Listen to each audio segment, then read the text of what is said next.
Hello everyone, আমি সোমার সংসারের আরও একটি ব্লগে আপনাদেরকে অনেক ভালোবাসা।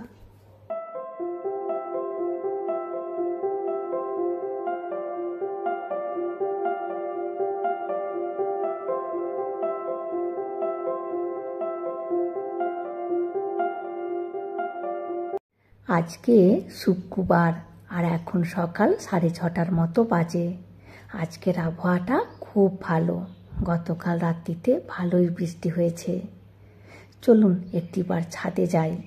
আজকে মেয়ের রেজাল্ট বেরোবে। ও এবছর মাধ্যমিক পরীক্ষা দিয়েছিল, ওই জন্য ভীষণ টেনশনে আছি। আর দেখুন রাস্তাটা এখনও ভিজে আছে। আর গাড়িগুলিকে দেখুন, সারা দিন রাত ঝড় বৃষ্টি বজ্রপাত হলেও গাড়ি কিন্তু সবারই ফাঁকেই পড়ে থাকে। অনেক দিন তো বৃষ্টি হয়নি, ছাদ নোংরা হয়েছিল, আসতে ইচ্ছা করতো না। আর এখন ছাদটা দেখে ভালো লাগছে। চলুন নিচে যাই, ছেলে মেয়েদেরকে তুলি। আর এখন ওই 8টার মতো বাজে। দেবরাজকে ওই একটু হ্যান্ড রাইটিং করাতে বসালাম। দেবরাজ এবছর 4-এ উঠবে। আর এখানে 4 থেকে নিব পেনে লেখা শুরু হয়ে যায়, ওই জন্য নিব পেন দিয়ে লেখা প্র্যাকটিস করাচ্ছি।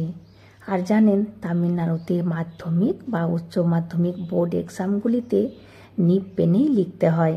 নিব পেন ছাড়া যদি কেউ অন্য পেনে লেখে, যেমন ball pen gel pen use করে, সে যদি 100 নাম্বার ঠিক করে তবুও কেটে 0 বসিয়ে দেবে। এখানে পেনের খুবই নিয়ম। তবে নিব পেনে কিন্তু হাতে লেখা খুব ভালো হয়। আর এদিকে আমি সবজিও কেটে নিয়েছি, আজকে বানাবো দুধ শুক্তো। আর এদিকে মেয়ে স্নান টান করে রেডি। কিরে মা, টেনশনে আছিস? হ্যাঁ,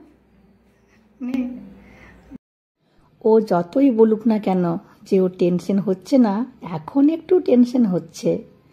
আর আমি তো টেনশনে পুরো শুকিয়ে গেলাম। আজকে ওই 9:30টার সময় টাইম দিয়েছে রেজাল্টের, আর এখন 9:10।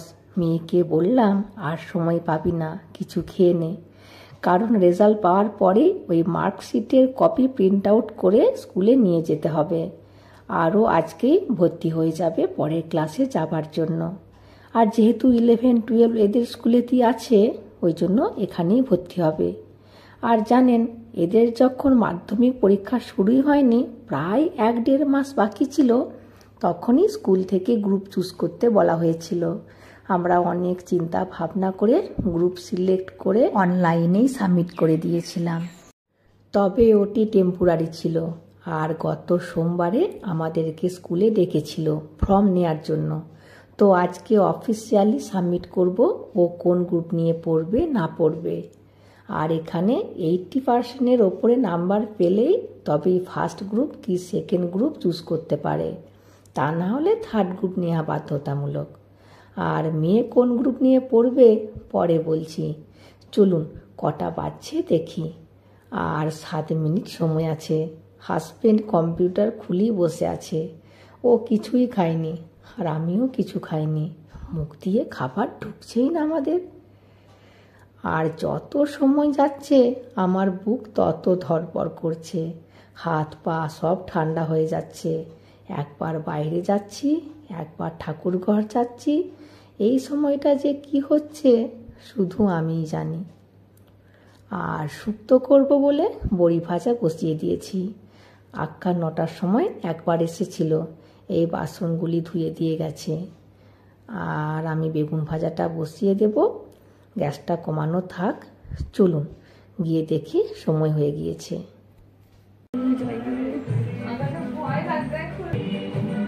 আর 1 মিনিট আছে।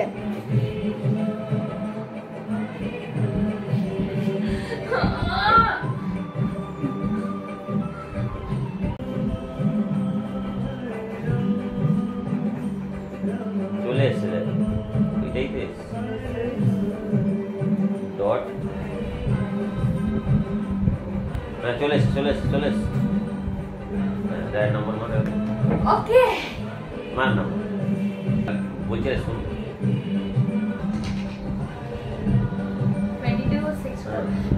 তামিলে 90 দেখে ভীষণ কষ্ট পেলাম, আশা করিনি মোটেও। ইংলিশে 99 ঠিকই আছে, ম্যাথসে 95 এটাও আশা করিনি, সায়েন্সে 99 এটাও ঠিক আছে। সায়েন্স মানে এখানে ফিজিক্স, কেমিস্ট্রি আর বায়োলজি এই 3টি সাবজেক্ট নিয়ে সায়েন্স, আর সোশ্যাল সায়েন্সে 98 এটাও ঠিক আছে। আর সোশ্যাল সায়েন্স মানে এখানে হিস্ট্রি, জিওগ্রাফি, সিভিক্স আর ইকোনমিক্স এই 4টে সাবজেক্ট নিয়ে সোশ্যাল সায়েন্স। আর আমাদের সবারই মনটি ভীষণ খারাপ। ঠিকই আছে, মার্কসটা সব কিছু সবই তো ভালো মার্কস পেয়েছি। তামিলটা স্পেলিং মিস্টেকস আর অনেক কিছু বানিয়ে লেখা ছিল, তাই মার্কসটা কেটে গিয়েছে তামিলের জন্য। বাকি সব ঠিকই আছে। যখন আমি 11th 12th যাবো তখন ফ্রেঞ্চ দিয়ে দেবো, আর ফ্রেঞ্চে সেন্টেনিয়ার অপশন আছে। হ্যাঁ ড্যাডি বলো। আর ম্যাথসে 98 ভেবেছিলাম, 95 পেয়েছি, 3 মার্ক জানি না কোথায় গেল। আমি ম্যাথসের রিভিউ দেবো, কেন কি আমার মনে হচ্ছে দুটোই ভুল হয়েছিল, আর ভুল হয়নি।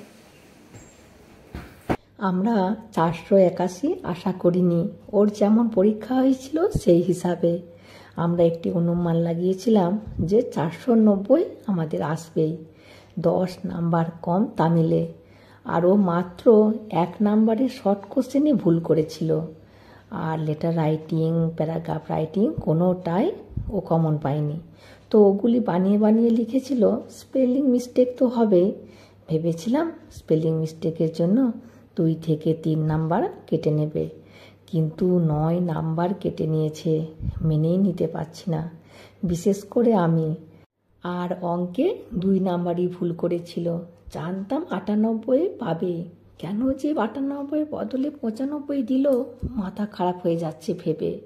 পরীক্ষা দিয়ে এসেই স্কুলের ম্যামের সাথে চেকও করেছিল, সবই ঠিক ছিল। যাই হোক, কি আর করা যাবে। আর এদের স্কুলে 3টি ছেলে টপ 3-র মধ্যে আছে, একজন 492, একজন 491 আর একজন 490। সবাই তামিল, আর তামিলটা এরা সবাই ভালো পারে, ওই জন্য মেয়ে পিছিয়ে গেল। তামিলের বদলে যদি বাংলা বা হিন্দি থাকতো তাহলে মেয়েও র্যাঙ্কে থাকতো।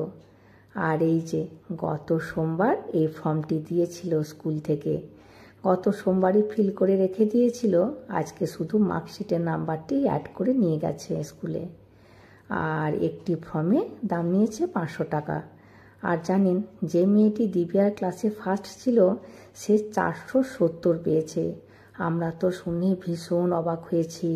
তাহলে ওর কি অবস্থা হচ্ছে বলুন? ওর নাকি তামিলে দিব্যার থেকেও কম পেয়েছে, তবুও তামিল মেয়ে। এই মাধ্যমিক বা উচ্চ মাধ্যমিক পরীক্ষাটি অনেকটি আবার লাকের ওপর ডিপেন্ড করে। এখন বিকাল 4টে, রান্নাঘরে এলাম। আজকে ওই সাবুর পকোড়া বানাবো। যেহেতু আজকে অক্ষয় তৃতীয়া, নিরামিষের মধ্যে সাবুর পকোড়াটাই খেতে বেশি ভালো লাগে। আর মেয়েরও ভীষণ পছন্দের এই সাবুর পকোড়া। তাছাড়া আরও একটি কারণে বানাচ্ছি, আজকে আমার বান্ধবী আসবে, প্রথম তামিলনাড়ুর বাঙালি বান্ধবী। আর প্রথমে প্রতিবেশী ছিলাম, পরে ও চলে যায় অন্য জায়গায়, আর আমি চলে আসি এখানে। আর ওর মেয়েও এবছর মাধ্যমিক দিয়েছিল, ও খুব ভালো মার্কস পেয়েছে, কিন্তু ওরও তামিলে ভালোই নাম্বার কম পেয়েছে। কত বলল? ওই 63 কি 64 হবে। আর আরও অনেক বাঙালির তামিলে নাম্বার জানলাম, কেউ 3-এর ঘরে, কেউ 4-এর ঘরে, কেউ 5-এর ঘরে, কেউ বা 6-এর ঘরে। ওর থেকে বেশি কেউ পায়নি। আমরা বাঙালিরা শুধু এই তামিলের জন্যই অনেকটা পিছিয়ে পড়ি। যাই হোক, পাড়া প্রতিবেশী সবাই ফোন করছিল নাম্বার জানার জন্য। দিব্যার নাম্বারটি শুনে বলছে, এ তো দারুণ নাম্বার, এই নাম্বারটাকে তোমরা কম বলছো? আর সবারই একই কথা, মিষ্টি খাওয়াতে হবে। আর দিব্যার ইচ্ছা মোটেও নেই, বলছে আমি এত ভালো নাম্বার পাইনি যে মিষ্টি খাওয়াতে হবে। তবুও হাজব্যান্ড বলছে, না, টিউশন ছাড়াই এই নাম্বারটি অনেক, আমি মিষ্টি নিয়ে আসবো। জানেন, বিশ্বাস করবেন না, দিব্যার একটি টিউশনও ছিল না, যা পড়েছে নিজে পড়েছে। যদি ডাউট থাকতো ও ইউটিউব দেখে শিখে নিত। আমি বলতাম ম্যাথটার জন্য অন্তত টিউশনটা যা। ও বলতো টিউশনে কিচ্ছু পড়া হয় না, শুধু টাইম পাস হয়। আমি যদি টিউশনে 2 ঘন্টায় 4টে অঙ্ক করি, তাহলে ঘরে আমি 2 ঘন্টায় কমসে কম 20টা অঙ্ক করতে পারবো। যাই হোক, আজকে যেহেতু অক্ষয় তৃতীয়া, ওই জন্য দেখুন এই আংটিটি হাজবেন্ড নিয়ে এসেছে আমার জন্য। প্রতিবারই অক্ষয় তৃতীয়ায় আর ধনতেরাসে একটি করে সোনার জিনিস দিতে কিন্তু ভুলে না। আর এই যে দেখুন, হাজবেন্ড মিষ্টিও নিয়ে চলে এসেছে। এগুলি বাঙালি মিষ্টির দোকানের রসগোল্লা। আমাদের পাড়া প্রতিবেশীরা সবাই রসগোল্লাই পছন্দ করে। টোটাল 12টি ডাব্বা কিনেছে, আর একটি ডাব্বা ওই মিষ্টির দোকানের দাদা দিব্যাকে গিফট দিয়েছে। 8 পিস করে আছে মিষ্টি। আর তামিলনাড়ুতে বাঙালি দোকানের মিষ্টির দাম ওই প্রতি পিসে 20 টাকা করে। এখন প্রায় 6টা বেরিয়েছি মিষ্টি দিতে। প্রথমে প্রতিবেশীদেরকে দিই, তারপর না হয় বাইরেরগুলো ছাড়বো। দিব্যার লজ্জা পাচ্ছে, বলছে তুমি যাও, তোমার পেছনে পেছনে আমি আসছি। আর সবারই একই কথা, দারুণ মার্কস তো, কি করে করলি বলতো, কতক্ষণ পড়তিস এই সব। আর আমি তো জানি ও কতক্ষণ পড়তো। আজকে আমি সেরকম সময় পাবো না, একদিন সময় করে দিব্যার রুমটা দেখাবো। 2 বছর ধরে চারিদিকে দেয়ালে কি সব লিখে রেখেছে। যাই হোক, দেখুন আমরা এবার এই অ্যাপার্টমেন্টটিতে যাব। আমরা এখন যে বাড়িটিতে যাচ্ছি, ওই দিদি দিব্যাকে টিউশন পড়াতো। দিব্যা যখন 5-এ পড়তো তখন, কিন্তু দিব্যাকে এখনো খুব ভালোবাসে। আর আমাদের কাজের আক্কা এই দিদিদের বাড়িতে, মানে এই আক্কাদের বাড়িতে কাজ করে। তো ওই আক্কা বলছিল, জানো দিব্যার রেজাল্ট জানার জন্য কি ছটফট করছিল। তারপর আমি ফোন করে জানানোর পর তার নাকি শান্তি হয়েছে।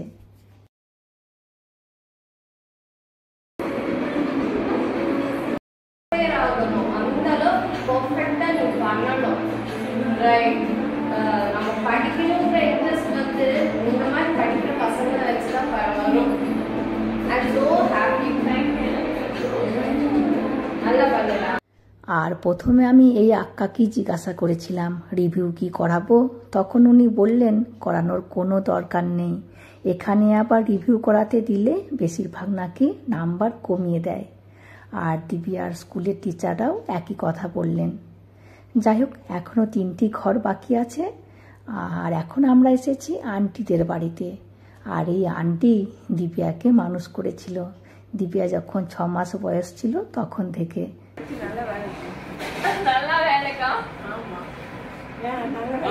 दिव्या 481 मैं बोला हाँ, क्या बोला ओ बोल दिया। लग रहा है हां ए एक कलर कर दिया यूजफुल है আন্টি আর আন্টির ছেলে দিব্যাকে খুব ভালোবাসে। আবার দেখুন 500 টাকা দিল ভালো রেজাল্ট করেছে বলে। যাই হোক, চলুন এবার যাব হাজবেন্ডের বন্ধুর বাড়িতে। আর এখনই 6:10 বেজে গিয়েছে। আর আমার বান্ধবী আসবে বলছিলাম না, ও 7টার সময় ওকে আসতে বলেছি, ওই জন্য একটু তাড়াতাড়ি করছি। আর এ আন্নার মেয়ে।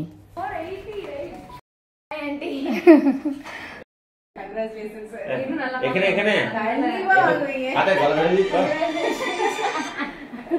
எங்க இருக்கீங்க பரவாயில்ல ரொம்ப ரொம்ப நான் என்னால ஓபன் பண்ண முடியல லிங்க் ஃபர்ஸ்ட் சென்ட் பண்ணியாச்சு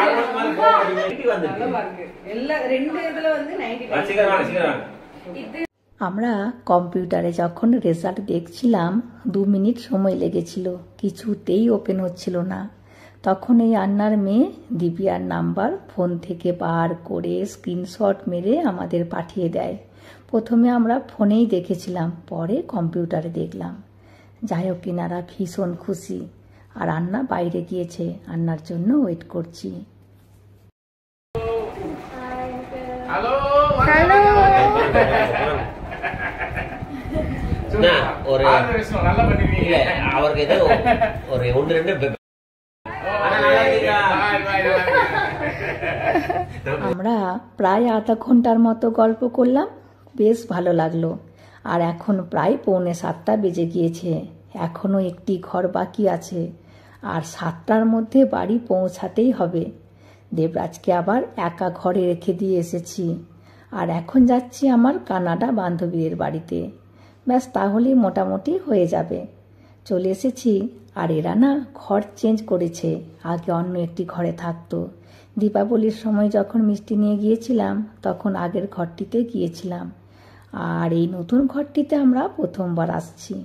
আর বান্ধবীদের ঘরে অনেক আত্মীয় স্বজন এসেছে, আর এ বান্ধবীর মেয়ে।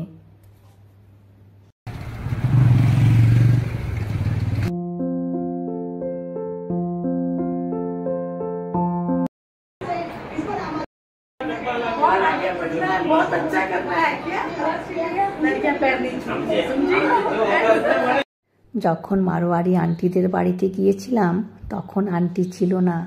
যেই আমাদেরকে আসতে দেখেছে তাড়াতাড়ি ঘরে ডাকছিল, আয় ভেতরে আয়, তুই এসেছিলি মিষ্টি নিয়ে, আমি ছিলাম না। খুব ভালো রেজাল্ট করেছিস, আরও ভালো করতে হবে আগে। আর এদিকে আমার বান্ধবীও চলে এসেছে, আমার তামিলনাড়ুর প্রথম মুসলিম বাঙালি বান্ধবী। বাবা, প্রথম যখন এর সাথে বাংলায় কথা বলি কি ভালো লাগতো। ও দেশে চলে যাবে সামনের বৃহস্পতিবারে, এখানে আর আসবে না, ওখানেই সেটেল হয়ে যাবে। ওই জন্য দেখা করতে এসেছে। ও চলে যাবে শুনে মনটি খুব খারাপ লাগছে। এখানে তবুও মাঝে মধ্যে দেখা হয়, আমিও ওদের বাড়িতে যাই, ও আমাদের বাড়িতে আসে, তবে আর দেখা সাক্ষাৎ হবে না। ওর বাড়ি ওই সিঙ্গুর ধনেখালি ওই সাইডে, আর আমাদের ঘাটালে, কখনোই আর দেখা হবে না। তাই দিদিভাই বলছিল দিব্যার কোথায় বিয়ে দেবে, তামিলনাড়ুতে না দেশে? আমি বললাম আমরা যেখানেই থেকেই দিই না কেন তোমাকে বলবো, আর তখনই আমাদের আরও একটিবার দেখা হবে। হ্যাঁ হ্যাঁ, সমাজ সংসারে আমার নতুন রাঁধুনি, আমার পুরনো বান্ধবী, তাই তো? প্রথম বান্ধবী, হ্যাঁ, সর্বপ্রথম ছিল না তখন বাঙালি, বলো? আমরা বাংলায় কথা বলে কি ভালো লাগতো আমাদের, হ্যাঁ হ্যাঁ, হয়ে গেছে তুলে নিতাম। হ্যাঁ হ্যাঁ, চলো আমরা বিয়ে করিস। অনেক বাঙালি, তখন তো বাঙালি ছিলই না, বলো? হ্যাঁ, যখন প্রথম এসেছিল কিন্তু অতটা বাঙালি করি। হ্যাঁ, আর তখন অত যাওয়া আসা কার সাথে হয়তো কেউ ছিল না। ব্যাস মোটামুটি পকোড়াগুলো হয়ে এসেছে, এবার আমরা সবাই মিলে খেতে বসে পড়ব। আর দিদি ভাইয়ের মেয়ে এখনও আসেনি, আমাদের বাড়ির কাছাকাছি ওর বান্ধবীর বাড়ি আছে, তো তাদের সাথে দেখা করতে গিয়েছে। ফোন করবে ওকে? ফোন করবে, দেখা হয়ে যাবে। হ্যাঁ, বৃহস্পতিবারে যাবো তো, তার একদিন এমনি একবার চলে যাবে। ঠিক আছে ঠিক আছে, হ্যাঁ, আমি যাবো। ওরও মনটি ভীষণ খারাপ হয়ে যাচ্ছে। অনেক বছর তো এখানে ছিল, প্রায় 20-21 বছর, আর আমার তো মনটা খারাপ হচ্ছেই। যাই হোক, চলুন ভিডিওটিও আজকের মতো আমি এখানেই শেষ করছি। চলে আসবো পরের ভিডিওতে। হাসি খুশি থাকবেন, সবাইকে হাসি খুশি রাখবেন। আর যদি ভিডিওটি ভালো লাগে please like, comment and share করে দেবেন, আর অতি অবশ্যই সাবস্ক্রাইব করে দেবেন। Thank you.